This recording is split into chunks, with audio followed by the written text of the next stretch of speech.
अब आप देखें 2014 के अंदर इंडिया 10th लार्जेस्ट इकोनॉमी थी और आज देख लें कि वो 5th लार्जेस्ट इकोनॉमी है। उन्होंने तो बोला थर्ड भी बन और वो थर्ड भी बनने जा रहे हैं। अब वो तीसरी दफा लगातार प्राइम मिनिस्टर बना है। इसकी वजह से पॉलिटिकल स्टेबिलिटी आई है, ठीक है। और इस पॉलिटिकल स्टेबिलिटी की वजह से जो नेशनल उनकी स्टॉक एक्सचेंज है उसमें 20 बिलियन रुपीस जो थे उनकी ट्रांजैक्शन हुई है और ये वर्ल्ड रिकॉर्ड एक दिन में, और ये वर्ल्ड रिकॉर्ड है। अब देखिए हम शोर मचाते थे सबसे ज्यादा कि चाइना हमारा फ्रेंड है और चाइना ने कहा है कि we are ready to work with India, ठीक है। उन्होंने कंग्रेचुलेट किया, नेतन्याहू ने कंग्रेचुलेट किया, बधाई हो कहा उन्होंने। तो आप देखें कि चाइना, जो कि हम समझते हैं कि हम अभी तक चाइना की बेस पे रहे हैं, अगर चाइना उनके साथ काम करने को तैयार है तो हम क्यों नहीं कर सकते। 76 साल से हमारे नेबर के साथ ताल्लुकात क्यों नहीं बेहतर हो रहे? इंडिया से क्यों हम दुश्मन कही जाते हैं, ताल्लुक नहीं बेहतर? लेकिन वो तो मजहबी बात ले आते हैं ना, मजहब को बीच में ले आते हैं, ये बात है। मजहब को बीच में कौन लाता है? ये इंडिया वाले। अच्छा, सियासतदान नहीं लाते। अच्छा, एक और डिफरेंस है जो पाकिस्तान और इंडिया का। पाकिस्तान उनकी कॉपी क्यों नहीं करता? जैसे इंडिया में उन्होंने IT में बहुत ज्यादा आगे गए और जय श्री राम दोस्तों एंड जय हिंद दोस्तों। वीडियो क्लिप तो देख ली होगी। मोदी जी तीसरी बार जीत चुके हैं 2024 के अंदर और दुनिया भर से उनको बधाइयाँ मिल रही हैं।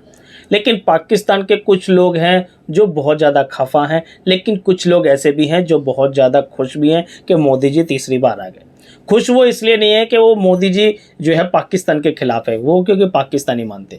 खुश इसलिए है कि मोदी जी जो है अपने देश को बहुत ज़्यादा आगे लेके जा रहे हैं, बहुत ज़्यादा स्पीड में लेके जा रहे हैं। यानी कि तीसरी बड़ी मईशत इनकी लैंग्वेज में और तीसरी बड़ी इकोनॉमी हमारी लैंग्वेज में भारत बनने जा रहा है। उसके पीछे का क्या रीज़न है और मोदी जी ऐसे क्या स्टेप लेने वाले हैं और मोदी जी इस तरह से कैसे जीते, ये सब दिलशाद भाई अपनी इस वीडियो में बताने वाले हैं। चलिए इनकी बातें सुनते हैं, फिर मिलते हैं वीडियो के बाद, स्टार्ट करते हैं। देखने वालों ने आपको बहुत प्यार किया, नीचे बहुत आपके बारे में बड़े कमेंट किए कि ये सच्चा पाकिस्तानी है, पाकिस्तान से प्यार करने वाला है, इसलिए ये इतना दर्द रखता है। लेकिन मैं आपको पहले भी 10 बार बोल चुका था, मतलब ऑफ दी कैमरा भी, वीडियो में भी कई दफ़ा कह चुका था कि यार इस तरीके से इतना दलेरी से बात करेंगे तो सुनने वाले कुछ ऐसे होते हैं जिन्हें गुस्सा आ जाएगा।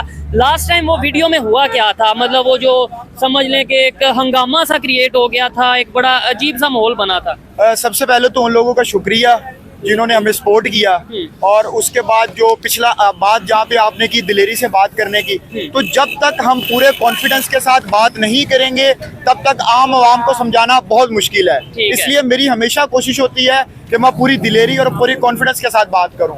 और वो जो भाई वाला मामला हुआ, मेरी हमदर्दियाँ उस भाई के साथ है, क्योंकि उस भाई को जो सिखाया गया, जो उसने बचपन से पढ़ा, जो उसने सिलेबस पढ़ा, पहले तो ये बताएं। जी मैं उसकी तरफ भी आता हूँ। मैं असल में वो चीज हाईलाइट करना चाहता हूँ कि वो क्यों ऐसे बोल रहे थे भाई।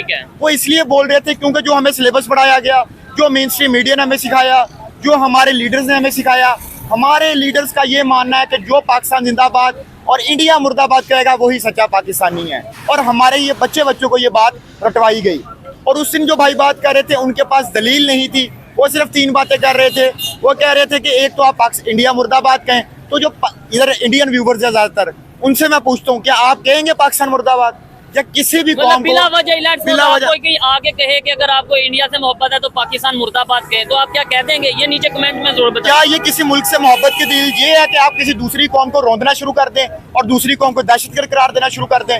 और वो दूसरी बात कर रहे थे कि हम एंटी पाकिस्तानी कंटेंट दे रहे हैं। तो उन भाई से बड़े प्यार और मोहब्बत से पूछा गया कि आप वो लाइन बताएं जो कि एंटी पाकिस्तानी है। वो भाई हम तो निकले हुए हैं इसलिए ताकि आम आवाम के दिल में शऊर पैदा किया जाए, उनको बताया जाए कि हमारे मुल्क के असल हालात हैं क्या और इनको कैसे निपटा जा सकता है। लेकिन उस भाई की तरफ से मैं माजरत करता हूँ अगर किसी बंदे का दिल दुखा है। लेकिन भाई को भी माजरत करते हैं अगर उनका दिल दुखा। लेकिन कितनी दफा दिलशाद भाई ऑफ दी कैमरा कहा, अच्छा वो कहते थे कि आप ये वीडियो चलाएंगे नहीं। जी वो कह रहे थे वीडियो नहीं चलानी, लेकिन आप वीडियो नहीं चलाओगे आप लोग, लेकिन आपने वीडियो चलाई, ये बहुत अच्छी बात है। और उसको समझाने के उन भाई को दोबारा भी कोशिश की गई।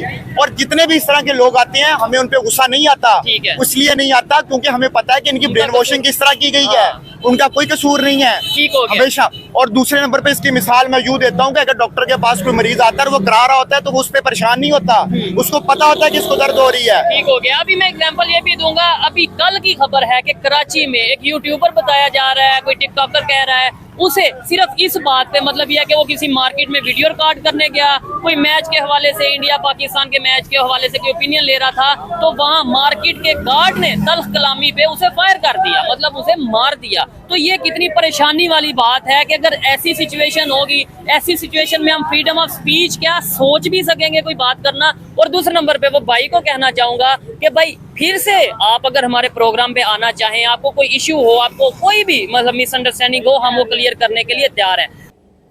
दिलशाद भाई, पाकिस्तान डेमोक्रेटिक कंट्री है, ये जितने भी लोग खड़े हैं वोटिंग का हक सबके पास जो 18 साल से ऊपर मौजूद है। इंडिया भी डेमोक्रेटिक कंट्री है, वहाँ पे इलेक्शन हुए, उनके इलेक्शंस के ऊपर क्या कहना चाहेंगे? जैसे नरेंद्र मोदी तीसरी बार प्राइम मिनिस्टर बने, या ओवरऑल क्या कहना चाहेंगे? फिर पाकिस्तान की बात करते हैं। देखिए, सबसे पहले तो इंडिया में टोटल 543 सीट्स थी, इसमें से 295 पे जो उनका इत्तेहाद है एनडीए, नेशनल डेमोक्रेटिक अलायंस, उन्होंने जीती, और 238 जो था इंडिया राहुल गांधी की सरबराही में जो एक अलायंस था, उन्होंने जीती। सबसे पहले तो ये पिछली जो विक्ट्री थी मोदी की, उतनी बड़ी विक्ट्री नहीं थी नरेंद्र मोदी की जितनी अभी थोड़ी कम हुई है, ठीक है।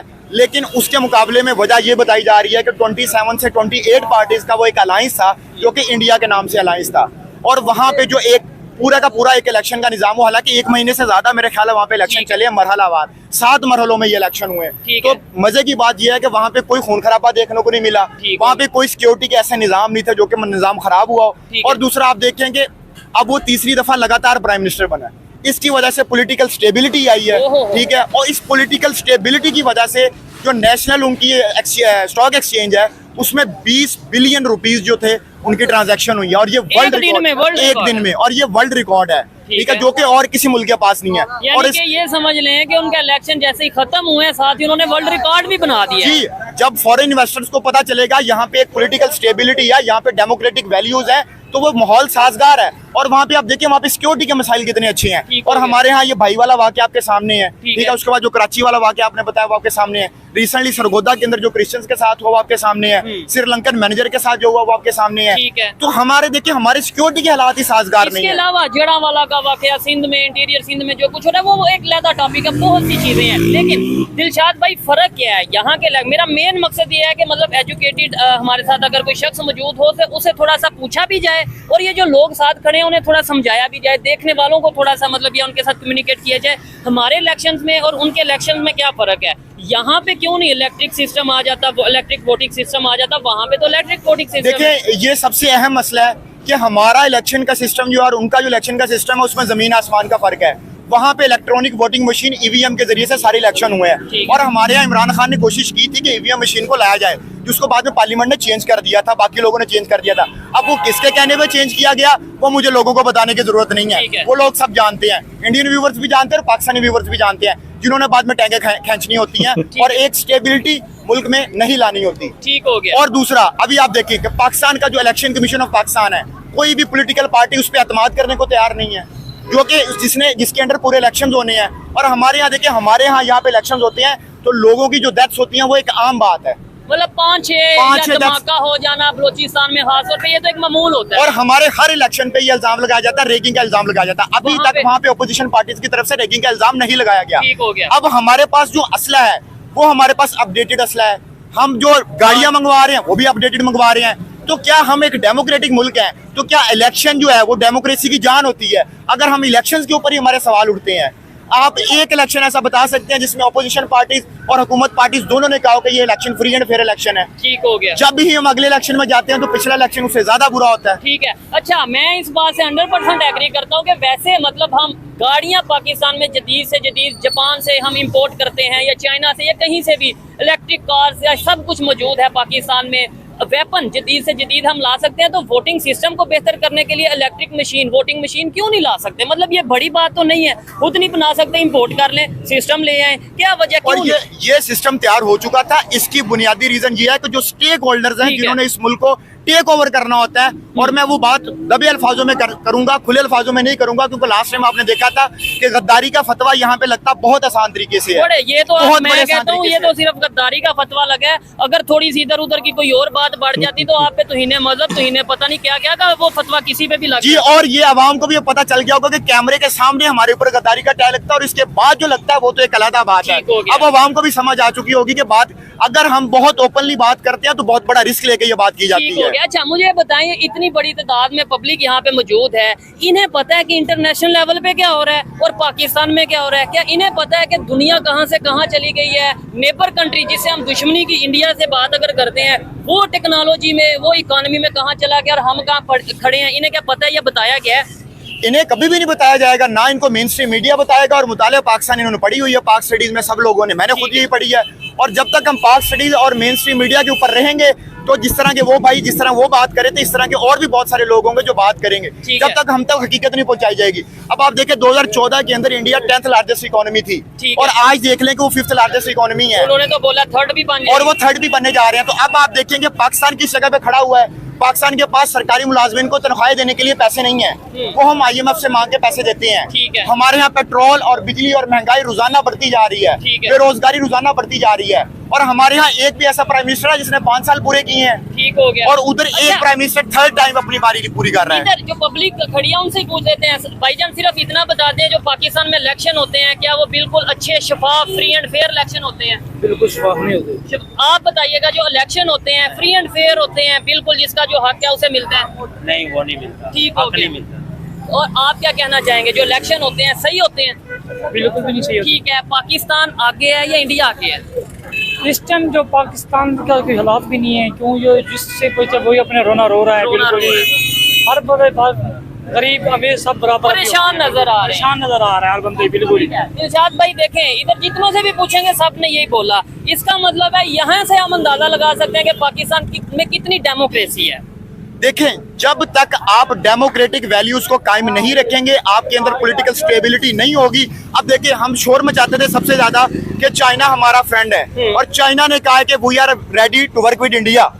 ठीक है, उन्होंने कंग्रेचुलेट किया, नेतन्याहू ने कंग्रेचुलेट किया, बधाई हो कहा उन्होंने।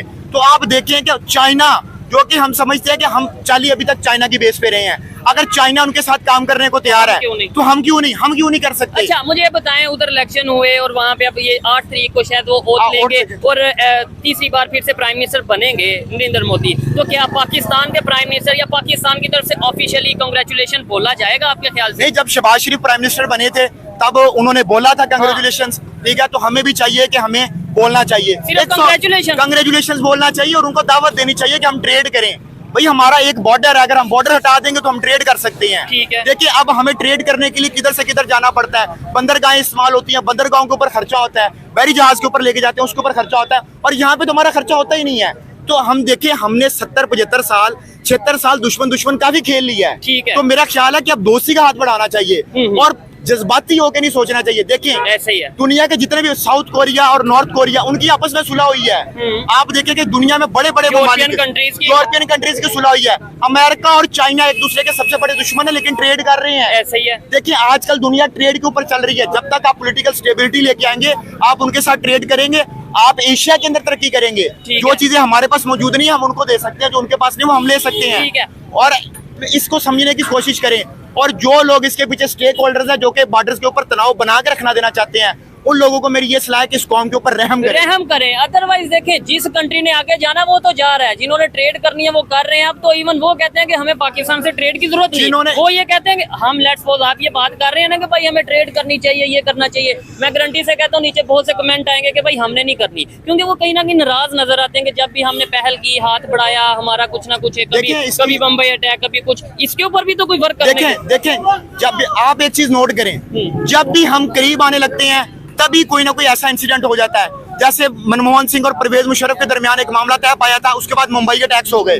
तो सवाल ये मैं छोड़ के जा रहा हूँ कि वो मुंबई अटैक्स उसी टाइम पे क्यों हुए, और वो किस पे इल्जाम लगाया गया, वो भी सारी दुनिया जानती है। मैं उन लोगों को कहता हूँ कि भाई आप लोगों के बच्चों ने बाहर क्या के रहना है, हमारे बच्चों ने यहाँ पे रहना है। ये हमारी सारी यंग जनरेशन, इन्होंने यहाँ पे रहना है। इस मुल्क पे रहम खाएं और यहाँ पे पॉलिटिकल स्टेबिलिटी आने दे। क्या इनमें से जितने भी लोग खड़े हैं, इनमें से आप किसी से पूछें क्या हमारा प्राइम मिनिस्टर 5 साल टेन्योर पूरा करेगा?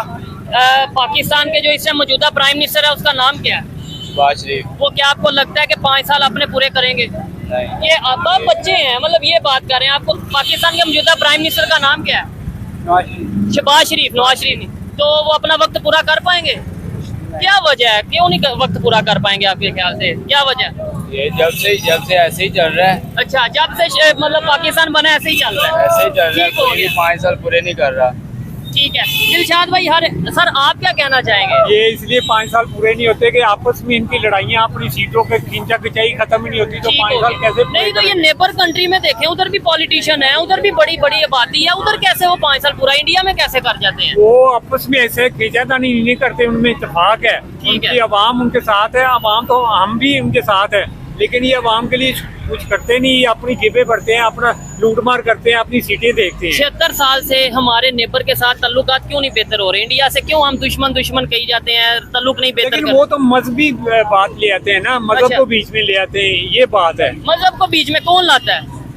ये इंडिया वाले अच्छा ठीक है, सियासतदान नहीं लाते। हाँ सियासतदान नहीं लाते हैं। सियासत- ये बताएं हमारे पाकिस्तान के, आप ये बताएं फर्क अगर बताना है तो पाकिस्तान के जो पॉलिटिशियन है उनमें और इंडिया के पॉलिटिशियन में कोई फर्क नहीं है।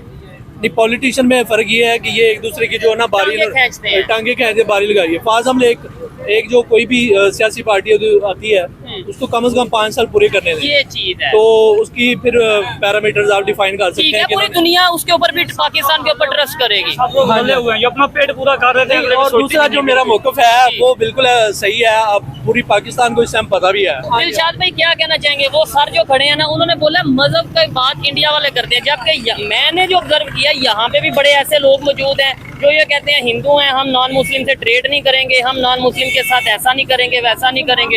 ये मेरी बात सुने, अगर हम गैर मुस्लिम की चीजें इस्तेमाल नहीं कर रहे तो हम प्रिंटिंग प्रेस क्यों इस्तेमाल कर रहे हैं? ठीक है। हम मोबाइल क्यों इस्तेमाल मैं कर रहे कहता हूँ हैं? ये माइक क्यों ये इस्तेमाल माइक कर क्यों रहे हैं? इस्तेमाल हो रहा है? ये कैमरा क्यों इस्तेमाल हो रहा है? अगर आपने गैरत खानी है, मैं बड़े तल्ख जुमले मेरा थोड़ा सा आपसे इंतजार है। हाँ। फॉर एग्जाम्पल जहाँ पे हमारी मजबूरी है वो चीजें हमें इस्तेमाल करनी चाहिए, ठीक है। लेकिन जब जैसे कि इसराइली चीजों का बाइकाट करना चाहिए ठीक है। तो हमें करना चाहिए। फॉर एग्जाम्पल आप वो भी यही कह रहे हैं ना कि हर चीज को बाइकाट जी, कर दो, मैं- ऐसा तो ना करो शेख भाई मुझे मौका नहीं, दीजिए। जहाँ पे मजबूरी है वो चीजें यूज करें। अब फॉर एग्जाम्पल मेडिसिन की कंपनी वो पाकिस्तानी मेडिसिन हैं तो वो यूज करें। ठीक है। फॉर एग्जाम्पल जो उनका जो है नेस्ले है, ठीक है, या जो भी कंपनी है नाम अच्छा ले लेते हैं। अच्छा चले ETC मैं कर रहा हूँ, पाकिस्तानी कंपनी है ना, आप अपने लोकल जो इकोनॉमी है उसको प्रमोट करें।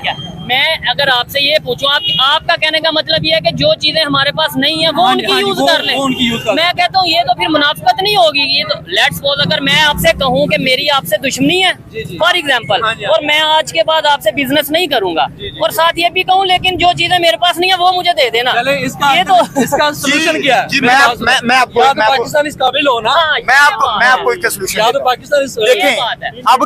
अब ये एक दो बड़े ब्रांड है खानों के। हाँ जी, हाँ जी। अब उसमें देखिए कि वर्कर्स कौन काम कर रहे हैं, पाकिस्तानी वर्कर्स काम कर रहे पाकिस्तानी का हैं। है। तो अगर हम उनको ही बंद कर देंगे तो किनका चूल्हा बंद हो जाएगा? ठीक है। तो मुझे बताएं, अच्छा। उनको फर्क पड़ेगा? अच्छा, हमारे पाकिस्तानी भी है ना काफी फूड ब्रांड है, जैसे ठीक है। गोरमे है, आप उनको में नहीं, अगर जो ऑलरेडी वहां पे काम कर रहे हैं, नहीं वो एक अलग डिबेट है। मैं ठीक है। कहता हूँ अगर अच्छा। मैं ये नहीं कहता बाइकआउट करना चाहिए, नहीं, मैं कहता हूँ करना है। मेरे ख्याल में करना चाहिए। आप- नहीं, मैं वही कह रहा हूँ। आपको उस लेवल नहीं, की नहीं, उस आप लेवल उनकी का इकोनॉमी ब्रांड को, आपको सपोर्ट उस करेंगे। लेवल का ब्रांड देना पड़ेगा। नहीं, हाँ बिल्कुल, मैं बिल्कुल, ये कह रहा हूँ definitely। करना है करें, इसका लेकिन मैंने- हर चीज को करें और मैंने- हर चीज पाकिस्तान की बनाए। मैंने स्टार्ट में यही बात की है कि जहाँ पे हमारी मजबूरी है, हमारे पास अल्टरनेटिव नहीं है, ठीक है, वहाँ पे हम उनको यूज कर सकते हैं। ठीक है। अदरवाइज हमारे पास अगर अल्टरनेटिव है तो हमें फिर उनकी तरफ जाना चाहिए, अच्छा। पाकिस्तान की तरफ। ठीक है, डेफिनेटली मैं तो सबसे पहले कहता हूँ मेड इन पाकिस्तान को हाँ जी, हाँ प्रमोट जी। करना चाहिए, हम- मेड इन पाकिस्तान को अब आगे लाना देखिए- चाहिए, लेकिन हमें टेक्नोलॉजी में भी आगे आना है, IT में, एजुकेशन में भी आगे आना है, ऐसा ही है। बिल्कुल ऐसे ही है। ठीक है। अब ये पाकिस्तान उनकी कॉपी क्यों नहीं करता? जैसे इंडिया में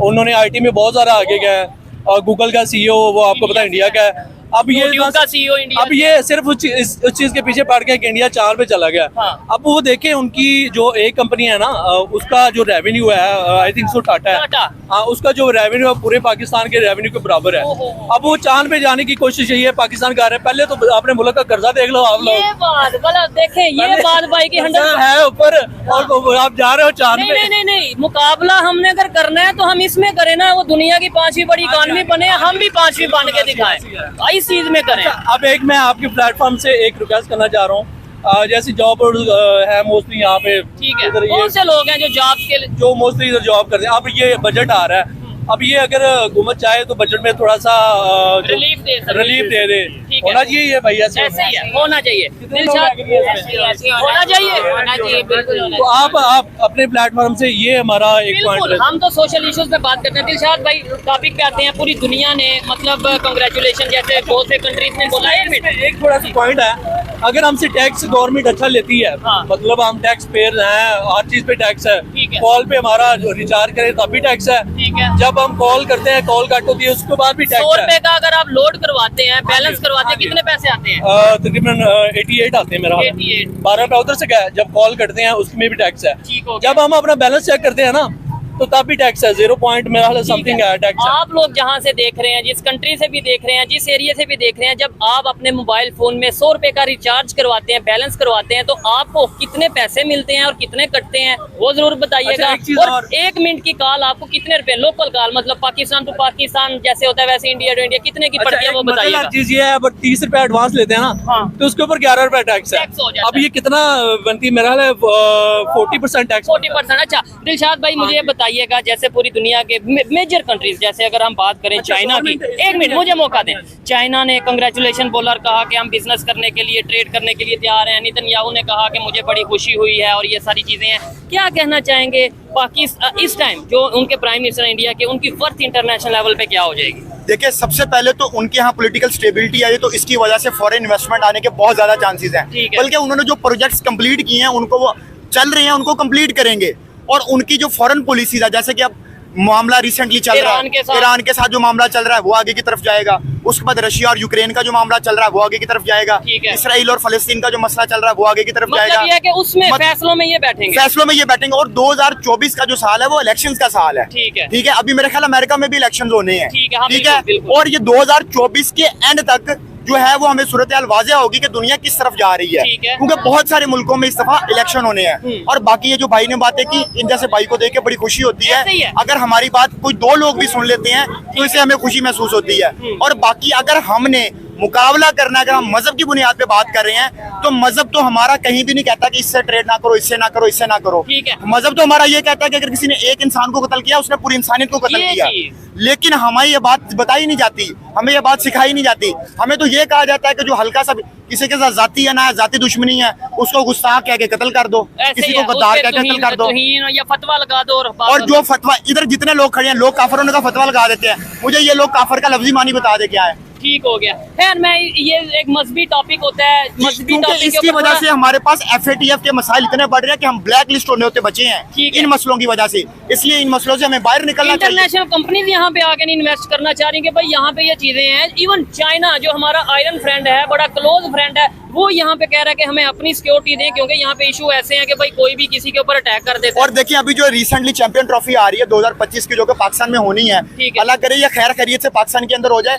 और इससे हालात साजगार। अभी हमारे पास एक चांस है, एक मौका है कि हम उसको एक अच्छे तरीके से यहाँ पे इवेंट करवाएं और सारी जो टीम्स आएंगी उनको अच्छे तरीके से वेलकम करें और उनको हम एक सॉफ्ट इमेज दें पाकिस्तान का ठीक कि है। भाई यहाँ पे हालात साजगार हैं। और दूसरा, ये जो सिस्टम चल रहा है डेमोक्रेसी का, बेशक हालांकि ये लूली लंगड़ी डेमोक्रेसी है, लेकिन इसको चलने दें। जब तक 3 से 4 असम्बलियां अपनी मुद्दत नहीं पूरी करेंगी, 3 से 4 प्राइम मिनिस्टर्स अपनी मुद्दत नहीं पूरी करेंगे, ठीक है। तब तक हम नहीं सोच सकते। और ये बात मैं बड़े दुख से कह रहा हूँ कि हम 100 साल पीछे हैं इंडिया से।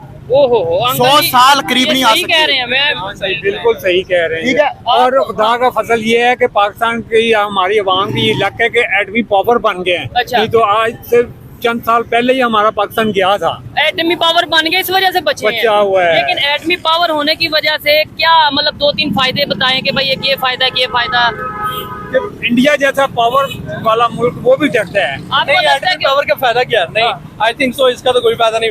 एटमी पावर 1998 में पढ़ा है, तब का पढ़ा ही है। ठीक है। आई थिंक सो इनको IT में और नहीं, टेक्नोलॉजी ये में चीज़। और इकोनॉमी अपनी वो नहीं नहीं, मैं ये भी नहीं कहता, एक चीज क्लियर नहीं, कर वो दो तो है, कि ठीक है, ये भी नहीं वो तो कहता कि एटॉमिक पावर नहीं होना चाहिए था, होना नहीं, वो चाहिए है, था। एक ठीक चीज़ है, आ रही है लेकिन ना। अगर हम ये कहते हैं कि उस वजह से हम बचे हुए हैं, तो शायद थोड़ी सी क्या बचे हुए हैं, एटॉमिक पावर सर, बनने वो की वजह से एक- तो पूरी दुनिया हमारे खिलाफ सर, हो वो गई। एक मार का हमने सर अंजाम दे लिया ना, ठीक वो है। अब हमारे पास है। लेकिन अब आहिस्ता आहिस्ता आगे और चीजों में इम्प्रूव करना IT में आके आए, एजुकेशन में मेरा आके तो आए। ये हाँ है। जी, बाकी जैसे अब उनकी फार फिल्म इंडस्ट्री की बात कर हाँ, लें, बिल्कुल। तो वो बॉलीवुड बहुत टॉप पे है। ठीक है। उनका बहुत ज्यादा उसमें कंट्रीब्यूशन है रेवेन्यू जनरेट ऐसे ही करने है। में। हमारे पाकिस्तान में वो भी नहीं है, उस तरीके से नहीं उस तरीके से नहीं है। ठीक हो तो गया। आई थिंक सो इंडिया जो है ना वो हर फील्ड में आगे गया। है। लेकिन एज ए पाकिस्तानी मैं लास्ट में यही कहना चाहूंगा कि मुझे पाकिस्तान से मोहब्बत है और डेफिनेटली जितने भी खड़े हैं सबको पाकिस्तान से मोहब्बत है।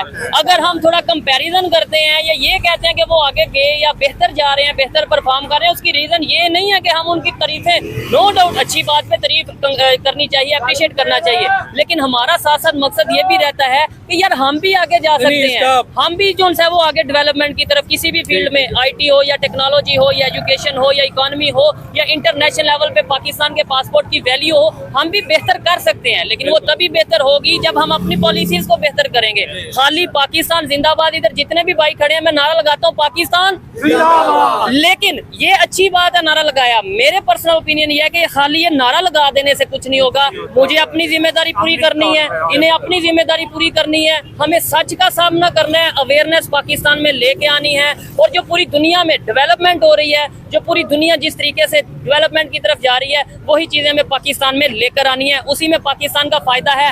अदरवाइज हम नारे तो लगाते रहेंगे लेकिन प्रैक्टिकली पाकिस्तान के लिए कुछ नहीं कर पाएंगे। ये थी आज की वीडियो। आपको ये वीडियो कैसी लगी, दिलशाद भाई की बातें कैसी लगी, ये भाई की बातें कैसी लगी, कमेंट बॉक्स में जरूर बताइएगा। मिलते हैं इनसे एक नारा मैं कहूंगा डेमोक्रेसी, आपने कहना जिंदाबाद। ठीक है। मैं कहूंगा डिक्टेटरशिप, आपने कहना मुर्दाबाद। डेमोक्रेसी जिंदाबाद, डिक्टेटरशिप ओके हो गया। ये थी आज की वीडियो। आपको वीडियो कैसी लगी कमेंट बॉक्स में जरूर बताइएगा। मिलते हैं नेक्स्ट वीडियो में, तब तक के लिए पीस आउट, अल्लाह हाफिज। दोस्तों वीडियो के ख़त्म और आप लोगों ने इनकी बात तो सुन ली होंगी। पाकिस्तान के अंदर मोदी जी जीत गए हैं।